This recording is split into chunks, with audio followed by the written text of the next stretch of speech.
Topical minoxidil, அதாவது serum ஃபார்ம்ல இருக்கக்கூடிய மினாக்சிடிலை எப்படி யூஸ் பண்ணலாம் அப்படிங்கறத பத்தி இந்த வீடியோல சொல்றேன். சீரம் ஃபார்ம் வந்து அந்த பாக்ஸ்ல நீங்க பாத்தீங்கன்னா டிராப்பர் இருக்கும், அதாவது டிராப் போடுற மாதிரி அந்த டிராப்பர் இதுவும் கொடுத்துருப்பாங்க, ஸ்ப்ரே இதுலயும் கொடுத்துருப்பாங்க. நம்ம எப்படி வேணாலும் யூஸ் பண்ணிக்கலாங்கிற மாதிரி கொடுத்துருப்பாங்க. நம்ம வந்து இது ரெண்டுல எது பெஸ்ட் அப்படின்னு பாத்தீங்கன்னா டிராப்பர் தான் பெஸ்ட். ஏன்னா ஒரு டிராப் வச்சா 1 ml அந்த மாதிரி வந்து நம்ம மெஷர் பண்ணிக்கலாம். அது மட்டும் இல்லாம நம்ம வந்து ஹேரை வந்து நல்லா ஸ்பிளிட் பண்ணி எந்த இடத்துல ஸ்கேல்ப்ல தேவையோ கரெக்டா அந்த இடத்துல இந்த டிராப்பரை அப்ளை பண்ணி நம்ம மசாஜ் பண்ணிக்கலாம்.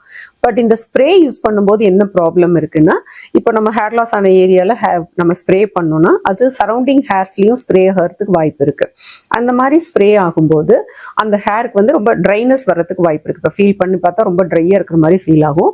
நம்ம வந்து டிராப்பர் யூஸ் பண்றது மூலியமா இதை அவாய்ட் பண்ணிக்கலாம். இப்போ வந்து நீங்க மினாக்சில் அப்ளை பண்ண போறீங்கன்னா ஸ்கேல்ப் வந்து கொஞ்சம் கிளீனா இருக்கணும். ஒருவேளை டர்ட்டா இருந்ததுன்னா ஹேர் வாஷ் பண்ண தேவை இருக்கும். அதர்வைஸ் வந்து நீங்க டைரக்டாவே மினாக்சிடில் அப்ளை பண்ணலாம். இது வந்து 2 times அப்ளை பண்ணணும் பர் டே. மார்னிங்கும் அப்ளை பண்ணணும், நைட்டும் அப்ளை பண்ணணும். அப்பதான் அதனோட எஃபெக்ட் வந்து ரொம்ப நல்லா இருக்கும். நீங்க அப்ளை பண்ண போறீங்க அப்படின்னா ஸ்கேல்பை வந்து கிளீனா வச்சுட்டு நம்ம ஹேரை வந்து நல்லா ஸ்பிளிட் பண்ணிக்கலாம். எந்த இடத்துல அப்ளை பண்றீங்களோ ரொம்ப ஹேர் லாஸ் அதிகமா இருக்கிற ஏரியால நல்லா ஸ்பிளிட் பண்ணி வச்சுட்டு அந்த இடத்துல டிராப்பர்ல 1 ml வச்சுட்டு அந்த இடத்துல நல்லா நம்ம மசாஜ் பண்ணி கொடுக்கணும். நம்ம ஹேரோட டிப் வச்சு நல்லா மசாஜ் பண்ணி ஒரு 1 to 2 minutes அந்த மாதிரி மசாஜ் பண்ணிக்கலாம். ஃபாலோ பண்ணி நம்ம அப்ளை பண்ணி முடிச்சதுக்கு அப்புறம் ஹேண்டை வந்து நம்ம நல்லா வாஷ் பண்ணணும். இல்ல அந்த மினாக்சிடில் போட்ட கையோடையே நம்ம வந்து ஏதாவது கன்னத்திலயோ வேற இடத்துலயோ நம்ம ஏதாவது தொட்டோம் அப்படின்னா அந்த இடத்துலயும் நம்மளுக்கு ஹேர் வளர்றதுக்கு வாய்ப்பு இருக்கு. அதனால வந்து ஹேண்டை வந்து நல்லா வாஷ் பண்ணிக்கணும். இதெல்லாம் வந்து மினாக்சிடில் அப்ளை பண்றதுக்கான ஒரு டிப்ஸ்.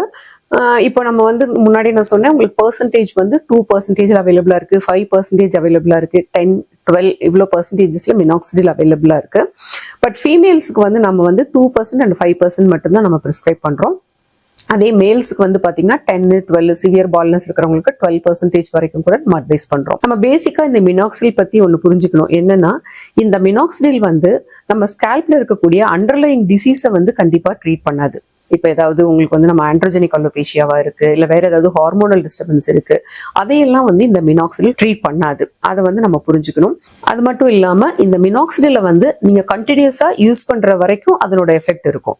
நீங்க மினாக்சிடில் யூஸ் பண்றதை ஸ்டாப் பண்ணீங்க அப்படின்னா மறுபடியும் ரிசல்ட் வந்து பேக் போகும். அதனால நம்ம வந்து பேஷண்ட்க்கு ப்ரிஸ்கிரைப் பண்ணும்போதே இதை வந்து கண்டினியூஸா நாங்க யூஸ் பண்ண தேவை இருக்கும் அப்படின்னு சொல்லி தான் நம்ம கொடுக்குறோம். இப்போ இந்த மினாக்சிடில் நீங்க யூஸ் பண்றீங்க அப்படின்னா ப்ராப்பரா உங்க டாக்டர் கிட்ட, டெர்மட்டாலஜிஸ்டோ இல்ல பிளாஸ்டிக் சர்ஜனோ அவங்க கிட்ட ப்ராப்பரா கேட்டு தெரிஞ்சுட்டு எப்படி யூஸ் பண்ணணும் அப்படின்னு தெரிஞ்சுட்டு யூஸ் பண்ணீங்கன்னா அதை நம்ம எஃபெக்டிவா யூஸ் பண்ணலாம். பிளஸ் வந்து இந்த ரிசல்ட் வந்து எப்ப தெரியும் டாக்டர் மினாக்சிடில் யூஸ் பண்றதுல அப்படின்னு கேட்டீங்கன்னா ஃபர்ஸ்ட் ஒரு 1 monthல பாத்தீங்கன்னா ஆல்ரெடி வீக்கா இருக்கிற ஃபாலிகல்ஸ் எல்லாம் ஃபால் ஆக ஆரம்பிக்கும். நீங்க அதை பார்த்து பயப்பட தேவையில்லை. ஏன்னா வந்து அந்த வீக் ஃபாலிக்கல் எல்லாம் விழுந்து ஸ்ட்ரென்த்தான ஃபாலிக்கலுக்கு வழிவிடுறதுக்காக தான் அது கொட்டுது. அதனால டாக்டர் எனக்கு மினாக்சிடில் போட ஆரம்பிச்சோன்னா ரொம்ப கொட்டுது அப்படின்னீங்க பயப்படாதீங்க. அது வந்து ஸ்ட்ரென்தன் ஃபாலிக்கல் க்ரோ பண்ண வைக்கிறதுக்கு தான் அந்த மாதிரி நடக்குது. பிளஸ் வந்து 3 to 6 monthsல பாத்தீங்கன்னா நல்ல நோட்டிசபிள் சேஞ்சஸ் இருக்கும். 6 to 12 monthsல நல்லாவே உங்களுக்கு விசிபிள் ரிசல்ட் தெரியும் மினாக்சிடில். ஒரே ஒரு இம்பார்ட்டன்ட் திங் வந்து நீங்க மினாக்சிடில் ஸ்டாப் பண்ணாம கண்டினியூஸா போட தேவை இருக்கும். தேங்க்யூ.